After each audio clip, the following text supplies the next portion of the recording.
Mais uma vez, meus irmãos, é uma alegria tão grande rever parte de vocês, como nós sonhamos com este momento, e Deus está começando a despertar desse sonho, tornando numa realidade.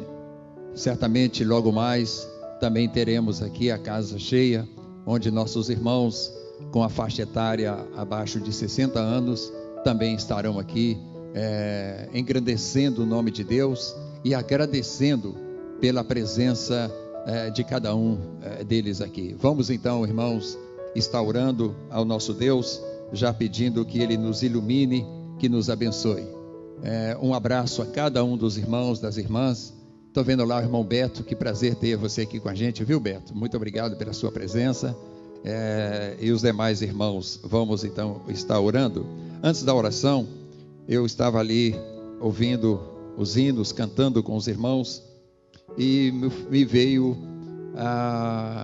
o texto do Salmos 92, eu leio para os irmãos, que diz assim: o justo florescerá como a palmeira, crescerá como o cedro no Líbano, plantados na casa do Senhor, florescerão nos átrios do nosso Deus. Na velhice darão ainda frutos, serão cheios de seiva e do verdor, para anunciar que o Senhor é reto. Ele é a minha rocha, e nele não há injustiça. Para nós que estamos plantados na casa do Senhor, irmãos, não há limite de tempo. Nós somos instrumentos de Deus para abençoar um mundo que carece da misericórdia e graça de Deus. Nós somos os plantados na casa do Senhor para interceder por um mundo que não vê os seus pecados e que está, por isso, perecendo nos seus pecados. Então, sintamo-nos, como diz o salmista, que assim se sentiu: na velhice darão ainda frutos e serão cheios da seiva e do verdor. É o que eu vejo nessa plateia bonita. Do meu coração eu digo isso, irmãos: pessoas cheias do verdor, do esplendor, da glória de Deus que está na vida de cada um de nós, de cada um de vocês. Vamos então pedir a Deus que nos abençoe agora na exposição da sua palavra. Deus, nós abrimos a tua palavra e pedimos que o seu Espírito Santo ilumine o nosso entendimento para ela, de forma que ela venha de encontro a todas as nossas necessidades espirituais e que ela preencha, Deus, o vazio das nossas almas com a grandeza da tua bondade, do teu amor e misericórdia. Muito obrigado por esse momento precioso. Obrigado, Deus, pelos irmãos presentes. Obrigado por aqueles que nos acompanham no Facebook da nossa igreja, aqueles que estão nas suas casas. Muito obrigado por este momento. Senhor, eu te peço que me orientes, que me ilumines para passar ao teu povo a palavra que tu me destes com este objetivo. É o que eu te peço em nome de Jesus. Amém, Senhor. Os irmãos abram suas Bíblias em João capítulo 17.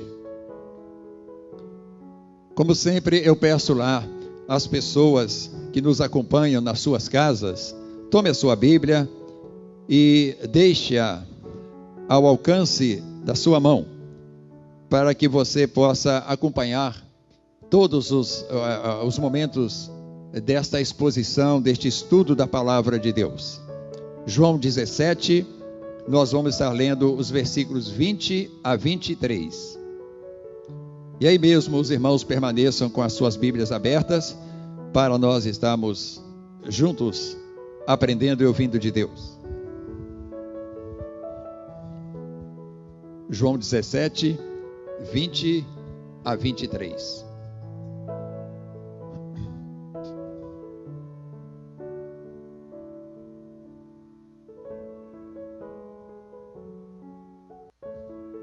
João capítulo 17,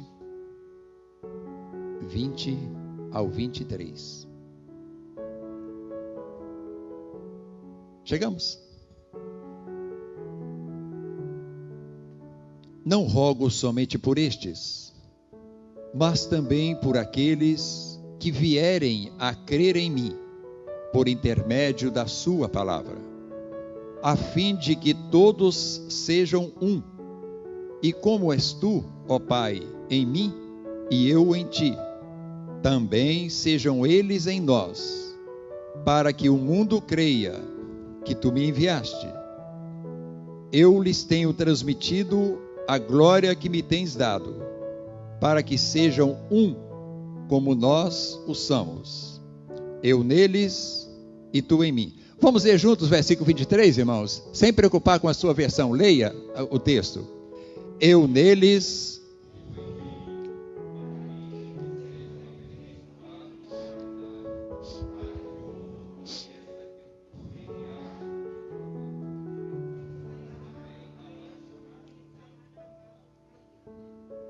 Amém. Os irmãos, por favor, acomodem-se.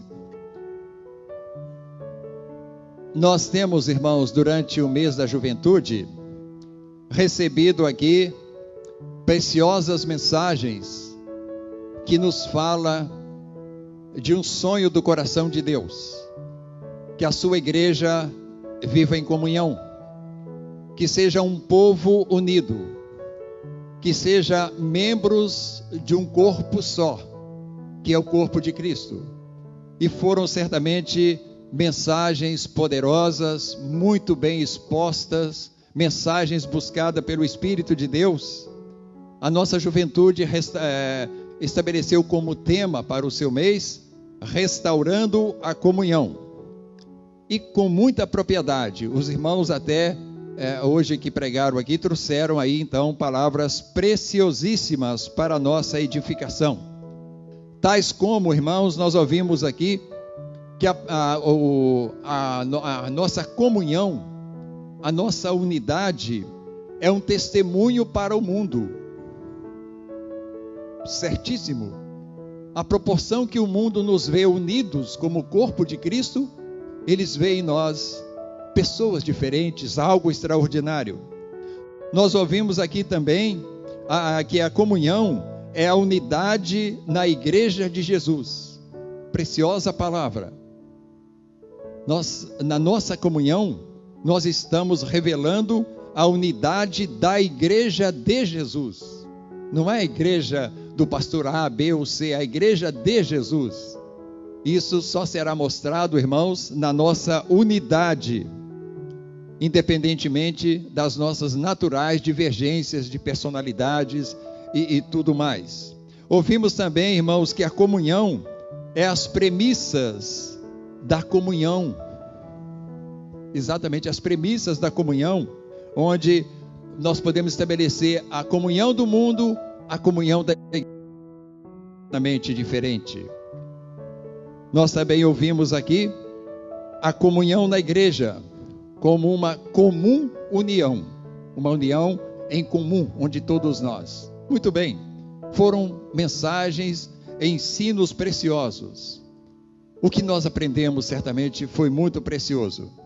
Mas nesta manhã, irmãos, a proposta é para que, diante de tudo que nós viemos aprender ou acrescentar ao nosso conhecimento sobre comunhão, sobre unidade da igreja, é hora de nós colocarmos isso em prática. E eu proponho então um tema que os irmãos já estão contemplando. O que posso fazer para fortalecer a comunhão na minha igreja? É bastante individual, irmãos. O objetivo nosso é que cada um de nós, que aqui estamos, os que estão em suas casas, que participam, possamos refletir profundamente. O que é que eu posso fazer para contribuir para uma melhor comunhão da minha igreja? Sua igreja, aquela que nós juntos compomos aqui para a glória do Pai. Então vamos a alguns pontos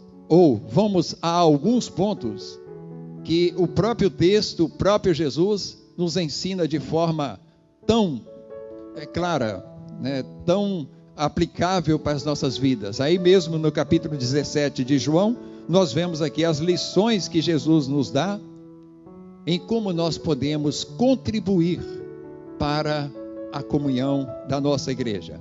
Olhe para o versículo número 20, da sua parte inicial, está o primeiro ensino de Jesus para que nós contribuamos para a nossa comunhão. Só a parte inicial. Não rogo somente por estes. Ou seja, Jesus estava dizendo naquele momento que ele estava ali orando não somente pelas pessoas que estavam no mundo, né? Não era tão somente pelos não crentes ainda, mas por aqueles que já estavam unidos em Cristo Jesus. O versículo 20 nos diz: não rogo somente por estes, mas também por aqueles que vierem a crer.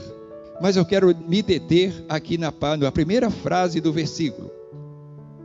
Nós contribuímos para a unidade da igreja, meus irmãos, quando oramos pelos que já estão unidos a Deus por Jesus. Quando nós oramos uns pelos outros, nós estamos contribuindo para a nossa unidade. Hoje, bem de manhãzinho, eu fui levado a orar por todos nós, porque sei o quão importante é a nossa unidade. E tenho sentido, irmãos, o quanto o diabo tem trabalhado para desfazer essa unidade ou enfraquecê-la. Nós estamos no tempo do retorno à nossa congregação física. E eu noto, sim, algumas dificuldades. Então é momento de nós orarmos, como Jesus orou, orando pelos que já estavam unidos por Deus, ou seja, unidos a Deus por Ele mesmo, Jesus. Então ele fazia essa oração. Vocês observam que a parte inicial da oração de Jesus era para os discípulos. Então vamos estar, irmãos, orando uns por nós, por todos nós, que nesse momento, ele inicialmente, orou por seus discípulos. E a partir da parte B do versículo, ele começa a orar pelos outros. Então esse é o sentido da frase inicial. Por estes aqui significa Jesus orando por aqueles que já estavam unidos a Deus por Ele, através dele, da fé. É eu e você, meu irmão querido. Então essa é uma lição inicial que nós temos aqui para a unidade da nossa igreja. Não esqueçamos de orar uns pelos outros, pelos discípulos de Jesus, pelos unidos a Deus através de Cristo Jesus, que já somos nós. Então essa é a primeira lição. Eu queria olhar para outros versículos do capítulo 17. Como é que o Jesus estava orando pelos seus discípulos? O versículo 9, por exemplo, desse capítulo aí, você olha para ele, por favor, e observa aqui a razão da oração de Jesus por estes, para depois orar pelos outros. Número 9, é por eles que eu rogo, não rogo pelo mundo, mas por aqueles que me deste, porque são teus. Então aqui estava Jesus orando naquele momento pelos discípulos. Não quer dizer o versículo, irmãos, que Jesus ou que nós não devamos orar para o mundo. Sim, nós devemos e precisamos orar pelo mundo. Mas naquele momento específico, Jesus orava por aqueles que já estavam unidos a Deus através dele.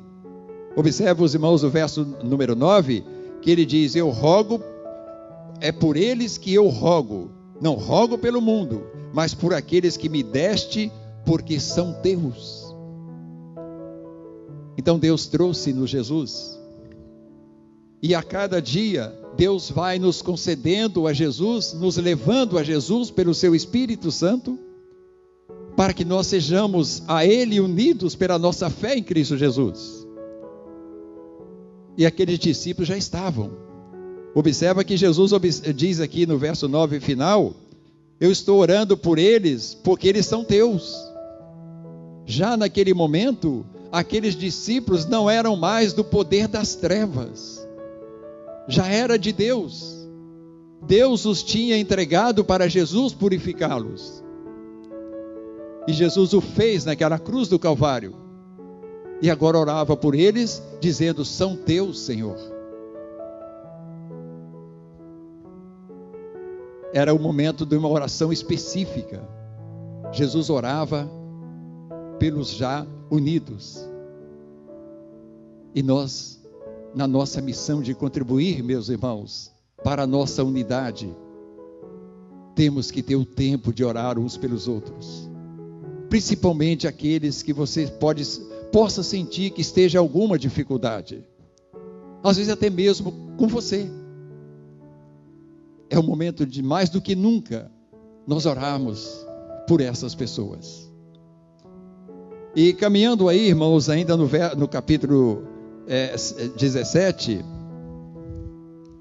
o versículo 15, uma outra lição desta oração. Por que Jesus orava especificamente pelos unidos a Deus por Ele nesse momento? O verso 15 responde: não peço que os tire do mundo, mas sim o que, irmãos? Que os guardes do mal. Aqueles homens, aqueles discípulos, estavam sendo naquele momento enviados para o mundo, para apresentar ao mundo a proposta de Deus, para torná-los seus discípulos, seus servos. Aqueles discípulos se preparavam para ir ao mundo vil, cruel, resistente ao plano de Deus para salvá-los. E Jesus não estava pedindo que Deus os tirasse do mundo cruel e vil, mas que os guardasse do mal. Então é isso, irmãos, que nós, para a unidade da nossa igreja, precisamos fazer uns pelos outros. Cada um de nós tem um contato diário no mundo resistente a Jesus e a sua palavra. E a proporção que eu oro para cada um de nós sermos ferramentas poderosas nas mãos de Deus, para levar pessoas a Jesus, eu estou contribuindo para a nossa unidade. Jesus nos ensina exatamente isso nesse versículo número 15. Passando para o verso 17, ainda diz a razão pela qual especificamente Jesus orava nesse momento pelos discípulos e não pelo mundo ainda. Verso 17: santifica-os na verdade, a tua palavra é a verdade. Oração de Jesus para a santificação.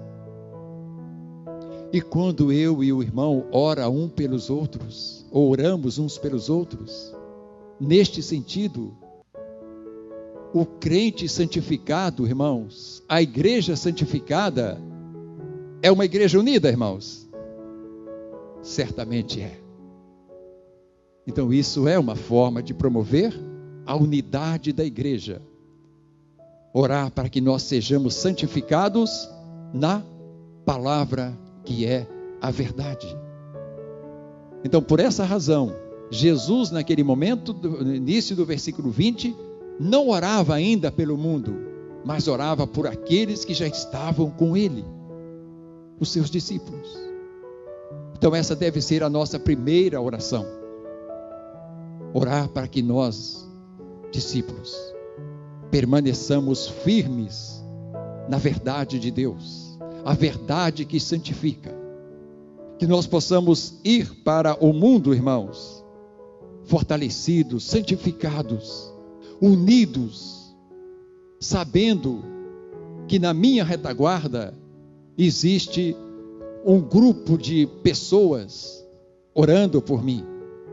Quando você for, você sente a segurança de que na sua retaguarda existe muitos irmãos orando por você.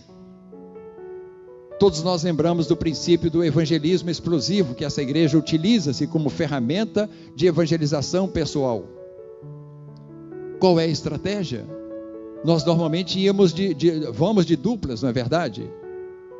Um componente da dupla sempre na responsabilidade de orar silenciosamente para aquele que está aplicando a palavra. E nós temos visto quanto essa ferramenta é poderosa nas mãos de Deus, porque nós estamos orando uns pelos outros. Isso é unidade, irmãos. Isso é o que nós temos que fazer para contribuir pela unidade da nossa igreja. Volte ao versículo 20, que está a segunda lição, a qual Jesus nos ensina para fortalecimento da nossa comunhão, a nossa atitude para isto. Então agora sim, Jesus dizendo: não rogo somente por estes. Até então ele estava orando por estes discípulos, mas também por aqueles que o quê, meus irmãos?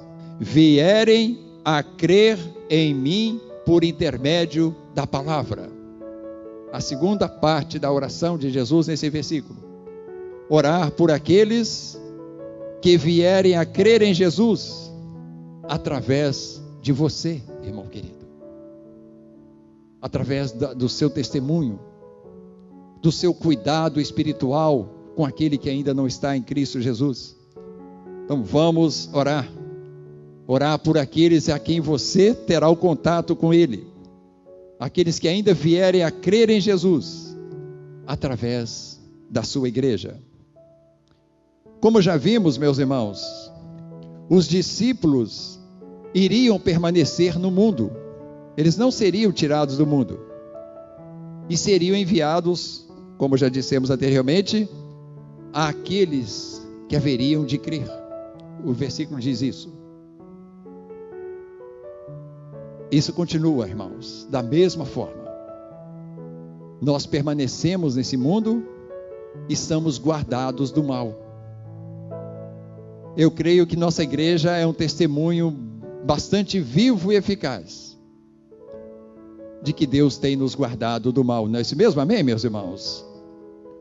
Graças a Deus nós estamos convivendo aí nesse tempo de contágio e graças a Deus estamos sendo dele libertados. Se porventura alguém teve algum sintoma, Deus o curou, Deus o tirou desse caminho. Familiares nossos que tiveram contágio e que tiveram contato com a oração dos irmãos. Quantos de nós somos testemunhas de cura na nossa família, irmãos? Levanta a mão. Muitas pessoas, com certeza. Então isso é interceder por aqueles ainda ao poder da oração. O versículo 18 nos fala sobre isso. Acompanhe comigo aí. Assim como tu me enviaste ao mundo, também eu os enviei ao mundo.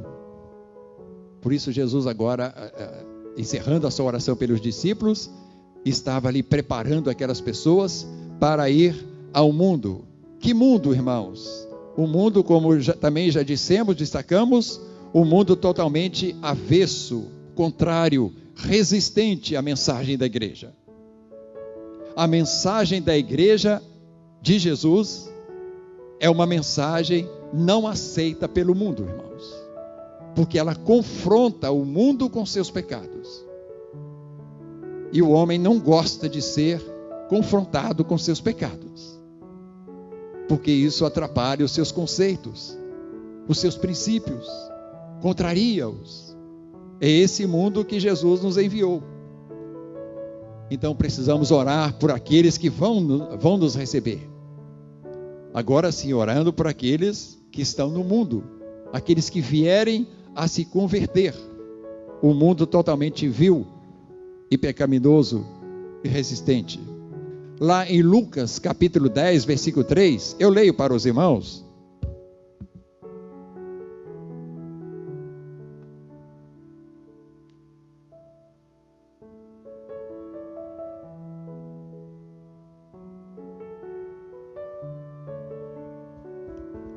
Retrata bem, irmãos, a necessidade de Jesus orar e nós orarmos por aqueles a quem nós vamos ter contato. Diz assim, 10 de Lucas, versículo 3: Ide, eis que eu vos envio como cordeiros para o meio de lobos. Assim nos diz a palavra. Pessoas prontas a devorar. porque vão ser confrontadas com seus pecados. Nós precisamos orar por elas agora, irmãos. A segunda lição: ore por aqueles que haverão de crer pela pregação da palavra de Deus. Então isso é unidade, irmãos. É saber que cada um de vocês, nos seus contatos com o mundo para evangelizar, encontrarão inicialmente resistência. Mas quando há uma retaguarda de oração, há um exército vitorioso. A cada soldado vai uma conquista para o reino de Deus. Isso é unidade. É unidade. Quando nós chegamos à nossa igreja e observamos tantas pessoas que chegaram a ela através da unidade, do evangelismo de toda a igreja, isso certamente nos une mais. E a terceira lição, voltando a João 17, que nós temos essa manhã, meus irmãos, está no verso 23.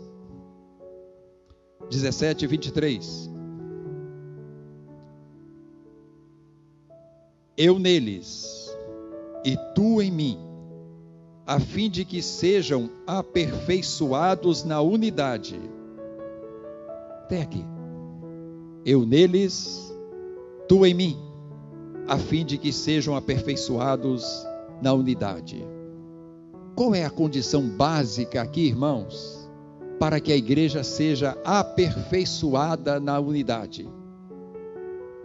Haveria alguma coisa a ser aperfeiçoado em Jesus e em Deus? Não. São absolutamente santos e perfeitos. Mas aqueles que estão unidos a Ele precisam sim de serem a cada dia transformados. Mas o que Jesus está dizendo aqui, irmãos, que a nossa base fundamental de unidade aperfeiçoada é que nós estejamos em Jesus. Você vê isso no texto, irmãos? Olha novamente o verso 23. Eu neles e tu em mim, para que aperfeiçoe todos eles na unidade. Eu neles. Irmãos, Jesus nunca vai chegar perto de mim e de você e abrir nosso coração à força para entrar. Ele vai sempre bater. E aquele que abrir, ele entrará e se tornará o quê? Íntimo dele, ceará com ele. Então, estar em Jesus, irmãos, é exatamente isso. Ou Jesus está em nós, é exatamente isso. É que realmente Ele habite no nosso coração. Seja o Senhor absoluto da nossa vida. Eu neles. Nós. Jesus, Deus. Uma unidade perfeita. Então, se eu não tenho Jesus em mim, certamente eu vou ter muita dificuldade de ser unido a você que tenha Jesus no seu coração. Percebe como precisamos orar por isso, irmãos, em nós? Para que nós tenhamos esse aperfeiçoamento de unidade. Não adianta, irmãos, nós aprendemos todas as orientações bíblicas sobre a unidade da igreja, se nós não tomarmos uma firme decisão de ter Jesus em nós, para que possamos formar essa unidade perfeita. Aí nós não teremos irmãos, nós não veremos irmãos de uma forma, de outra. Nós o veremos como um verdadeiro irmão em Cristo Jesus. Independentemente das minhas falhas, das suas. Se cada um de nós tiver Jesus em nós, nós veremos com os novos olhos, os olhos da bondade de Deus, da misericórdia de Deus, da compaixão de Deus. Isso é atitude nossa, meus irmãos queridos. Ninguém vai colocar Jesus em você. eu e você precisamos deixar que Ele esteja em nós, para todo sempre. 23a, que nós acabamos de ler.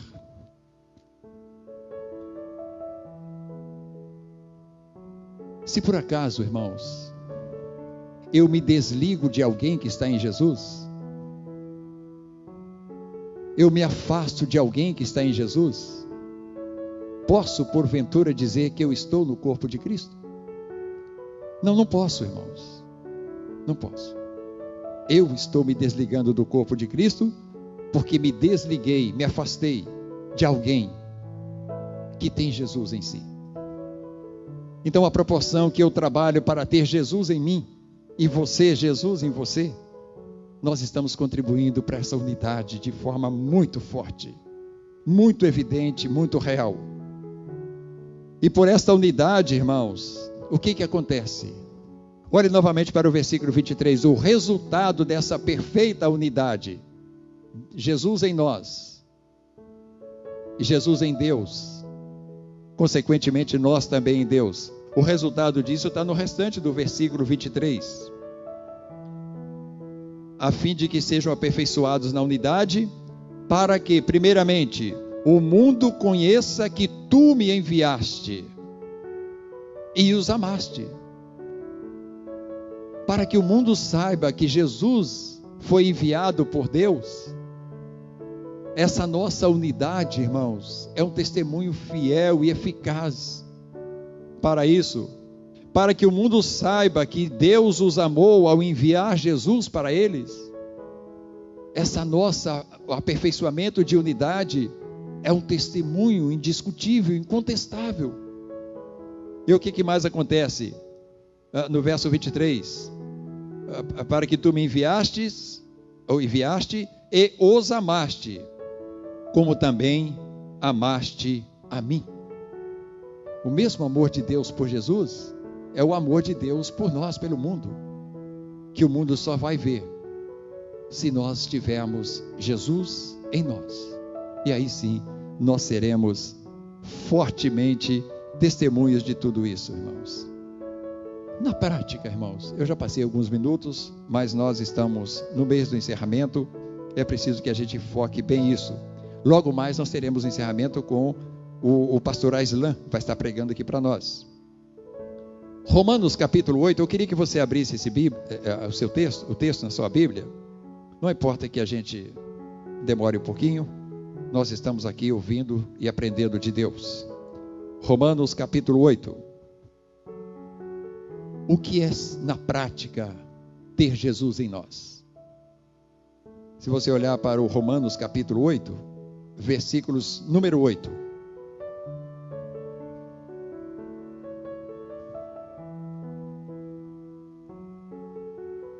Romanos 8, 8. Chegamos. Diz o versículo número 8. Portanto, os que estão na carne não podem agradar a Deus. Ou seja, o homem que não tem Jesus em si, ele está na sua própria carne, fazendo os desejos seus. Versículo 10. Se, porém, Cristo está em vós, o corpo, na verdade, está morto por causa do pecado, mas o espírito é vida por causa da justiça. Ou seja, se Cristo está em mim, eu não estou isento de que o meu corpo vai passar pela morte e vá para a sepultura. Mas o meu espírito, não. Por causa da justiça que Deus fez em Cristo Jesus naquela cruz, o nosso espírito está vivo e viverá para sempre. Aliás, sempre está vivo, mas ele viverá para sempre na eternidade com Deus. Isso é ter Jesus em nós, irmãos. Um corpo que passará pela morte fatalmente. Porque a Bíblia diz que Deus perdoa o pecado, mas não deixa impune o pecador. Houve uma determinação de Deus, de que se o homem o desobedecesse lá na criação, certamente ele, passaria pela morte. Então, tendo Jesus em mim, eu ainda tenho um corpo que vai passar pela morte, mas o espírito não. a alma que pecar, essa morrerá. E Deus não tem prazer na morte de ninguém. O profeta diz isso. Vamos um pouco à frente aí, irmãos, livro de Efésios. O que é ter Jesus em prática na nossa vida? Passando à frente, você vai chegar a Efésios, capítulo 3.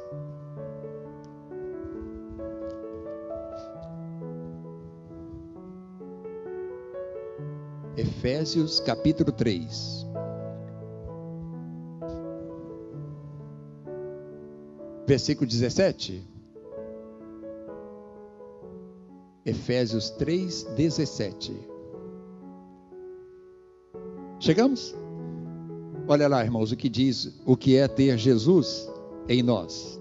E assim, habite Cristo no vosso coração pela fé, estando vós arraigados e alicerçados em amor, a fim de poderdes compreender com todos os santos, grife aí, irmãos, todos os santos, unidade, todos os crentes, a igreja, a fim de poderdes compreender com todos os santos qual é a largura, o comprimento, a altura e a profundidade, e conhecer o amor de Cristo, que excede todo o entendimento, para que sejais tomados de quê, meus irmãos? Toda a plenitude de Deus. Nós só seremos tomados da plenitude de Deus na nossa unidade, irmãos. Mas para isso é preciso que Jesus esteja em nós. Na prática, um livro atrás, Gálatas, no seu capítulo número 2, por favor.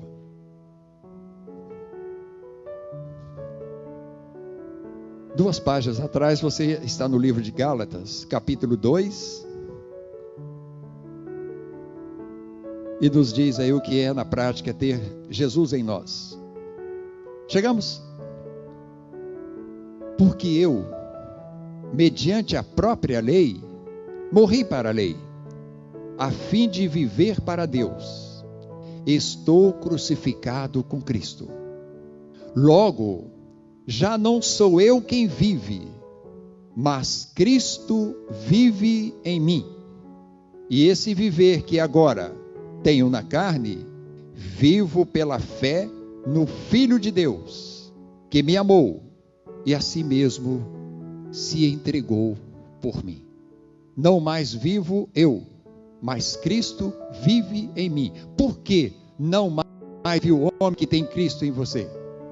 Porque em si, aliás, porque ele morreu com Cristo, o seu velho homem, o seu homem contaminado, afastado de Deus. Então ele passa a viver, não mais ele, mas o próprio Cristo vivendo em si. E assim, irmãos, nós vamos de glória em glória, vivendo Cristo em nós, e consequentemente uma unidade inabalável. Irmãos queridos, as nossas atitudes são essas. Não vamos, a partir de hoje, orar inicialmente por nós, que já estamos unidos a Deus por Cristo. A seguir, vamos começar a orar por aqueles que ainda haverão de crer.